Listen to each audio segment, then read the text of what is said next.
Olá, amigos! Estamos aqui hoje para a continuação da leitura do livro Psicologia da Gratidão, do Divaldo Franco, pelo espírito Joana de Ângeles. Vamos continuar a leitura no capítulo 2. O milagre da gratidão.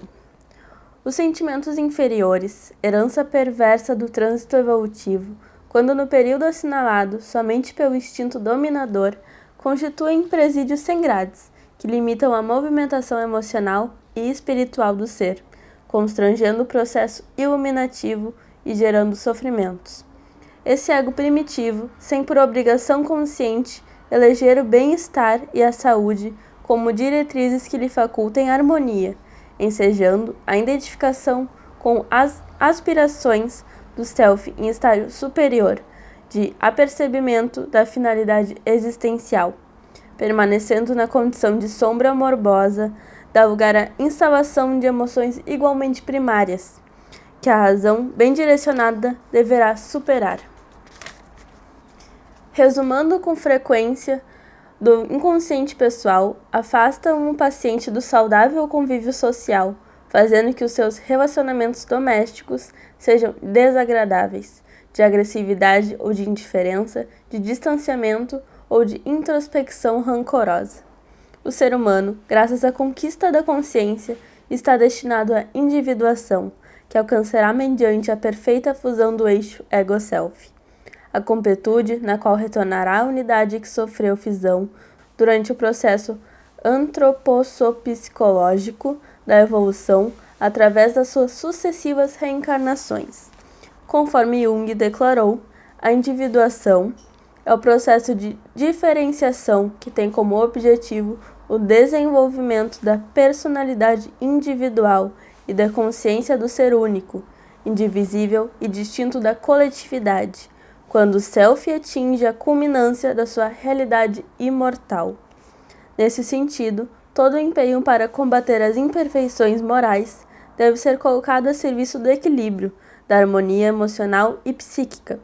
Em tal abordagem clínica, a gratidão desempenha uma função psicoterapêutica, de suma importância pelo fato de entender as ocorrências do dia a dia, mesmo aquelas que possuem conteúdos perturbadores, não podendo interferir no comportamento equilibrado, que resulta da consciência de responsabilidade perante a vida.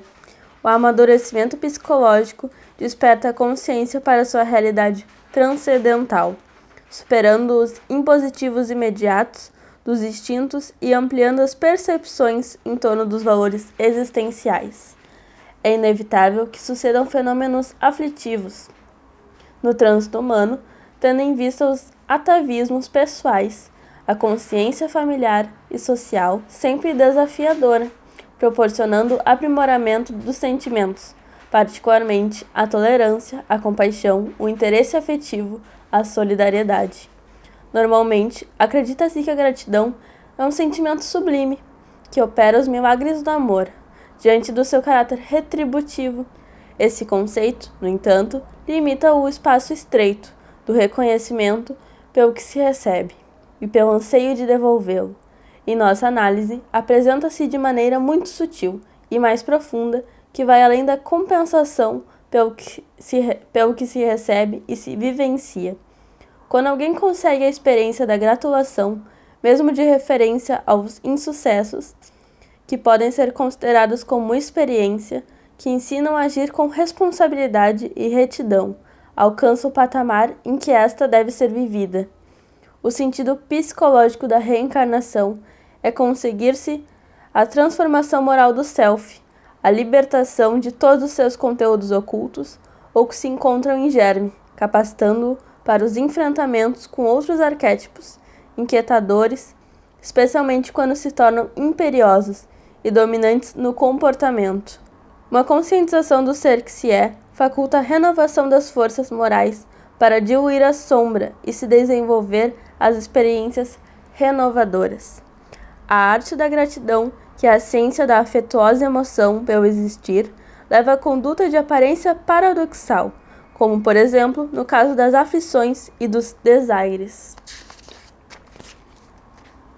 Há 1 século e meio quase, Santo Agostinho, espírito, conclamava os que sofriam a coragem e a resignação ante as aflições, mesmo aquelas de aparência cruel, propondo: as provas rudes, ouve-me bem, são sempre indício de um fim de sofrimento e de um aperfeiçoamento do espírito quando aceitas com o pensamento em Deus.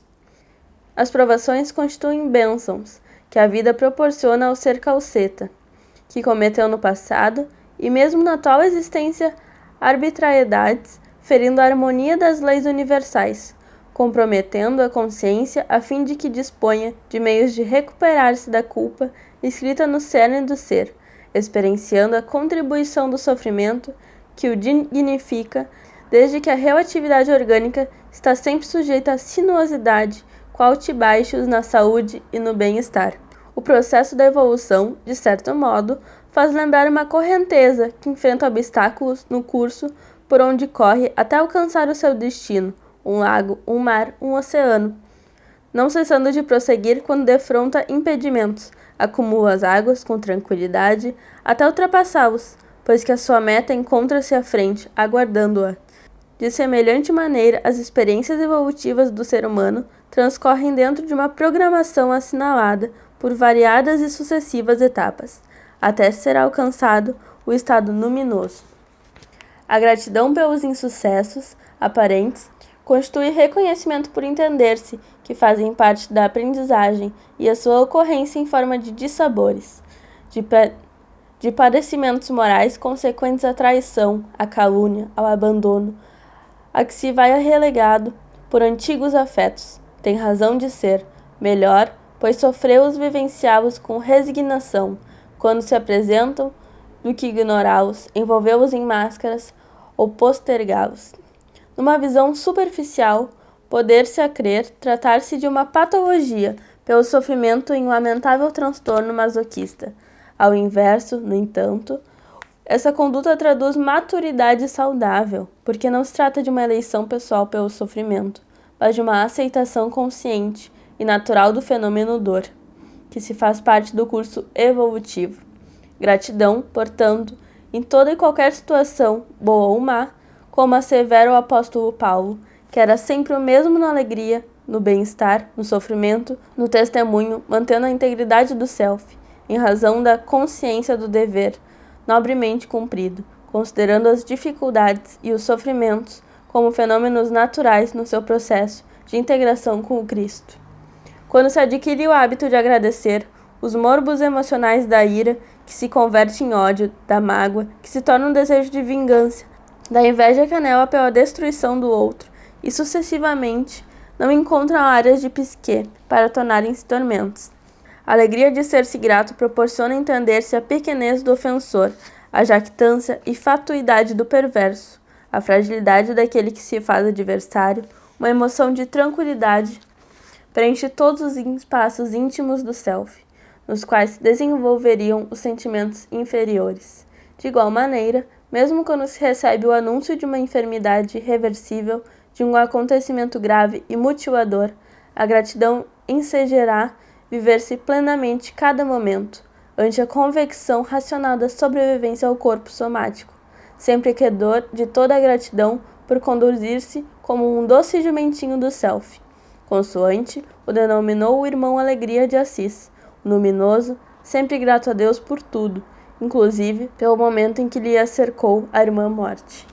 Esse foi o final do nosso segundo capítulo, o primeiro subtítulo. Espero que tenham gostado. Se inscrevam no canal, deixem seu like e muito obrigada!